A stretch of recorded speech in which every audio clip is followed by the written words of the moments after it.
30 November किंवा 1 डिसेंबरला नव्या सरकारचा शपथविधी होईल अशी माहिती अजित पवार यांनी दिली आहे। तर एक मुख्यमंत्री आणि 2 उपमुख्यमंत्री अशी रचना असल्याचंही पवार यांनी स्पष्ट केलं। राष्ट्रवादीच्या नेत्या रुपाली चाकणकर यांनी एका ट्विटच्या माध्यमातून सुप्रिया सुळे यांच्यावर निशाणा साधला आहे। फेक नॅरेटिव्ह कंपनीच्या डायरेक्टर सुप्रिया सुळे अशी त्यांची संभावना केली आहे। आमची युती मजबूत आहे आणि सरकार स्थापनेची काळजी करू नका, जेवढे निवडून आले तेवढे व्यवस्थित सांभाळा असा सल्ला चाकणकर यांनी सुप्रिया सुळे यांना दिला आहे। देवेंद्र फडणवीस यांच्या निवासस्थानाबाहेर महाराष्ट्र राज्याचे सदैव मुख्यमंत्री अशा प्रकारचा बॅनर झळकला। भाजपच्या नाशिक निफाडी इथल्या कार्यकर्त्यांनी हा बॅनर लावल्याचं कळतं। मुख्यमंत्री पदाच्या बद्दल पंतप्रधान मोदी आणि भाजपचे पक्षश्रेष्ठी जो निर्णय घेतील तो मला आणि शिवसेनेला मान्य असेल अशी मोठी घोषणा मुख्यमंत्री एकनाथ शिंदे यांनी केली। महायुतीत कोंडी राहू नये म्हणून मी आज भूमिका स्पष्ट करतोय असंही शिंदे म्हणाले।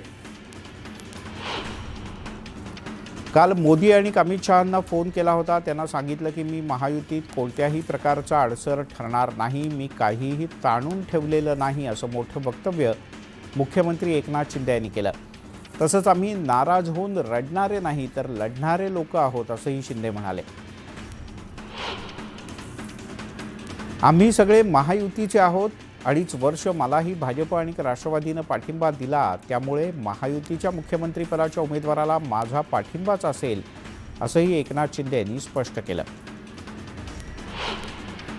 उद्या अमित शहा यांच्या उपस्थितीत नवी दिल्लीत एक महत्त्वपूर्ण बैठक होणार आहे। त्यात मुख्यमंत्री पद आणि सत्ता स्थापनेच्या बद्दलचा अंतिम निर्णय होईल अशी माहिती एकनाथ शिंदे यांनी दिली। उद्या आम्ही तिन्ही नेते दिल्लीला जाणार असून दिल्लीतल्या बैठकीनंतरच मुख्यमंत्री पदाबद्दलचा निर्णय होईल असं अजित पवार यांनी स्पष्ट केलं आहे। कार्यकर्त्यांनी कितीही इच्छा व्यक्त केली, त्यांना काहीही वाटलं तरी संख्याबळ महत्त्वाचं असतं असंही अजित पवार म्हणाले। महायुतीत कोणतेही मतभेद नाहीत। एकनाथ शिंदे यांनी पत्रकार परिषदेतून अनेक गोष्टी स्पष्ट केल्या, संभ्रम दूर केला असं महत्त्वाचं विधान देवेंद्र फडणवीस यांनी केलंय। मुख्यमंत्री कोण होणार याचं उत्तर लवकरच राज्यातल्या जनतेला मिळेल असं देवेंद्र फडणवीस यांनी म्हटलंय। वरिष्ठ नेते चर्चा करून लवकरच याबद्दलचा निर्णय घेतील असंही त्यांनी स्पष्ट केलं। एकनाथ शिंदेंवर वरून दबाव असेल, दबावातून त्यांनी ही भूमिका घेतल्याची टीका नाना पटोले यांनी केली। भूमिका जाहीर करायला शिंदे इतके दिवस का थांबले असा प्रश्नही त्यांनी उपस्थित केला। मुख्यमंत्रीपदासाठी जे चेहरे दिसतायत त्यातून कुणी मुख्यमंत्री बनेल का हे सांगता येत नाही, त्यामुळे राज्याची सूत्र मित्राच्या स्वाधीन कशी करता येतील हे दिल्लीत बसलेलं भाजपचं नेतृत्व ठरवेल अशी टीका नाना पटोले यांनी केली आहे। झारखंडमध्ये ईव्हीएम नीट होते का असा रोकडा सवाल करत एकनाथ शिंदे यांनी महाविकास आघाडीच्या नेत्यांवर टीकास्त्र सोडलं। पराभव झाल्यानं विरोधक फक्त रडीचा डाव खेळत असल्याची टीकाही त्यांनी केली। यश मिळालं की ईव्हीएम चांगलं, मात्र आता विरोधक पराभवाचं खापर ईव्हीएमवर फोडत आहेत। ईव्हीएमवरील विरोधकांची टीका अयोग्य असल्याचं अजित पवार यांनी म्हटलं आणि विरोधकांना सुनावलं देखील। लोकसभेला महाविकास आघाडीनं संविधान आणि आरक्षणाच्या नावानं गळा काढला। आता विधानसभेतील पराभवानंतर ईव्हीएमच्या नावानं गळा काढण्यात आला अशी टीका खासदार अनिल बोंडे यांनी केली। एकनाथ शिंदे यांनी मुख्यमंत्री पदाच्या बद्दलची आपली भूमिका स्पष्ट केल्यानंतर भाजप कार्यकर्त्यांनी देवेंद्र फडणवीस यांच्या घराबाहेर गर्दी केली। फडणवीस यांना शुभेच्छा देण्यासाठी कार्यकर्ते मोठ्या संख्येनं जमले होते। शिंदेंसारखा कणखर मुख्यमंत्री महाराष्ट्राला लाभला। शिंदे नाराज असल्याच्या केवळ अफवा आहेत। महायुती म्हणून शिंदेंनी घेतलेली भूमिका खूप मोठी आहे, त्यांच्या भूमिकेचा आपण आदर करतो असं म्हणत भाजप प्रदेशाध्यक्ष चंद्रशेखर बावनकुळे यांनी एकनाथ शिंदे यांचे आभार मानले। एकनाथ शिंदे आज आणि यापुढेही महायुतीचेच नेते असतील। भाजपप्रमाणे शिंदेंनी सुद्धा केंद्रीय नेतृत्वाचं म्हणणं मान्य केलं अशी प्रतिक्रिया बावनकुळे यांनी दिली आहे। एकनाथ शिंदे यांच्या भूमिकेचं स्वागत करत सुधीर मुनगंटीवार यांनी शिंदे यांचे आभार मानले. मोठ्या मनाचा आणि उमद्या मनाचा माणूस अशा शब्दात मुनगंटीवार यांनी एकनाथ शिंदे यांचं कौतुक केलंय. 3 महिन्यामध्ये असं काय घडलं, नेमका काय बदल झाला, कोणत्या कारणामुळे जनतेनं विधानसभेत असा निकाल दिला, असा प्रश्न बाळासाहेब थोरात यांनी उपस्थित केलाय. काँग्रेस पक्षाच्या नवनिर्वाचित आमदारांची बैठक पार पडली. या बैठकीमध्ये काँग्रेसचे विधिमंडळ पक्षाचे नेते, विधानसभेतील काँग्रेस पक्षाचा गटनेता आणि प्रतोद निवडीचे अधिकार काँग्रेस अध्यक्ष मल्लिकार्जुन खरगे यांच्याकडे देण्यात आले. विधानसभा निवडणुकीत राष्ट्रवादी काँग्रेसला घवघवीत यश मिळालं. पंढरपूरमध्ये आता कसं वाटतंय असे बोर्ड लागले. त्यामुळे आता अजित पवार यांच्यावर टीका करणाऱ्यांना डिवचल्याची चर्चा सुरू झाली. मुख्यमंत्री कोण होणार यापेक्षा महायुतीचा मुख्यमंत्री होतोय याचा आम्हाला अधिक आनंद आहे, अशी प्रतिक्रिया नवनिर्वाचित आमदार अदिती तटकरे यांनी व्यक्त केली. राज्याला नव्या उंचीवर नेण्याचं काम शिंदे, पवार आणि फडणवीस करतील असा विश्वासही त्यांनी व्यक्त केला.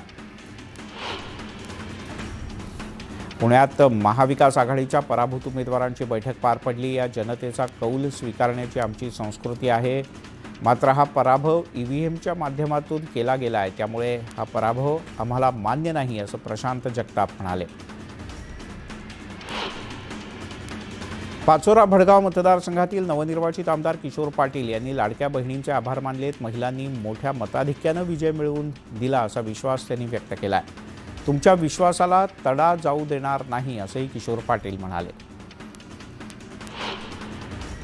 भिवंडी पश्चिम विधानसभा मतदारसंघातून हॅट्रिक करणारे भाजपचे आमदार महेश चौगुले यांनी भिवंडी मनपा आयुक्त अजय वैद्य यांची भेट घेतली. यावेळी त्यांनी महापालिकेतल्या विकास कामांचा आढावा घेतला.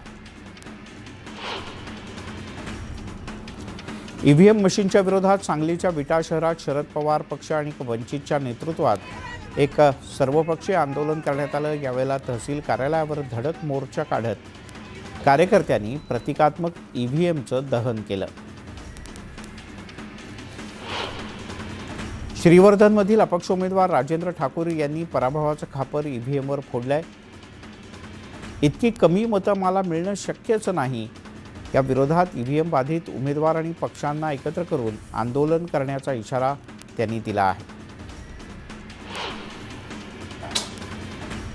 नांदेडमधील लोहा मतदारसंघातून निवडून आलेले राष्ट्रवादीचे आमदार प्रतापराव पाटील चिखलीकर यांना मंत्री करण्याच्या मागणीसाठी एक समर्थक थेट उपोषणाला बसलेत. समर्थक जमीर पठाण यांनी शपथविधीच्यापर्यंत उपोषण सुरूच ठेवण्याचा निर्धार केला आहे. वाशिममधील बीएसएनएलच्या कर्मचाऱ्यांनी 7वा वेतन आयोग तातडीनं लागू करावा, स्वेच्छानिवृत्ती योजना बंद करावी यासह विविध प्रलंबित मागण्यांसाठी धरणं आंदोलन केलंय. या आंदोलनात बीएसएनएलचे अनेक निवृत्त कर्मचारी सुद्धा सहभागी झाले होते. लव जिहाद रोखण्यासाठी आणि धर्मरक्षणासाठी महिला कीर्तनकारांची ब्रिगेड मैदानात उतरले. आळंदीमध्ये कीर्तनाच्या माध्यमातून जनप्रबोधन करण्याचा ठराव करण्यात आला. तसंच जिजाऊ आणि सावित्रींचा करारी बाणा दाखवून देऊ असा इशाराही महिला कीर्तनकारांनी दिलाय. नंदुरबार शहरातील गणपती मंदिरात भाजप कार्यकर्त्यांच्याकडून आरतीचं आयोजन करण्यात आलं होतं. महाराष्ट्रातील जनतेच्या कल्याणकारी योजनांसाठी देवेंद्र फडणवीसच मुख्यमंत्री व्हावेत असं साकडं नंदुरबारच्या भाजप कार्यकर्त्यांनी गणपती बाप्पाला घातलं. परभणीतील भाजप कार्यकर्त्यांनी जबरेश्वर मंदिरात अभिषेक करत देवाला साकडं घातलं. देवेंद्र फडणवीस मुख्यमंत्रीपदी विराजमान व्हावेत यासाठी कार्यकर्त्यांनी प्रार्थना केली. नागपूरच्या भारतमाता चौकातील जागृतेश्वर शिवमंदिरात दुग्धाभिषेक करत शिवसैनिकांनी महादेवाला साकडं घातलं. एकनाथ शिंदेच पुन्हा मुख्यमंत्री व्हावेत यासाठी महादेवाकडे प्रार्थना करण्यात आली. भाजप कार्यकर्त्यांनी देवेंद्र फडणवीस मुख्यमंत्री व्हावेत यासाठी नागपूर शहरातील रामेश्वरी शिवमंदिरात रुद्राभिषेक केला. कार्यकर्त्यांनी शिवशंकराला साकडं घातलंय. देवेंद्र फडणवीस मुख्यमंत्री व्हावेत यासाठी जळगावमधल्या कार्लिका देवीच्या मंदिरात भाजपच्या पदाधिकाऱ्यांनी आरती केली। यावेळी अनेक महिला पदाधिकारी सुद्धा उपस्थित होते। हंगामातील पहिला आंबा म्हणून आफ्रिकेतील मलाबी आंब्याला सध्या 6 वर्षांपासून मोठा मान मिळतो। या आंब्याला मोठी मागणी असून मुंबई कृषी उत्पन्न बाजार समितीत या मलावी आंब्यांची विक्री मोठ्या प्रमाणात होत आहे। चंद्रपूरच्या ताडोबा अंधारी व्याघ्र प्रकल्पातील बोटेझरी जंगलात सोडून देण्यात आलेल्या गिधाडांपैकी 3 गिधाडांचा मृत्यू झालाय। जानेवारी महिन्यात हरियाणा राज्यातील पिंजोर इथून आणलेली 10 गिधाडं बोटेझरीच्या जंगलात सोडण्यात आली होती।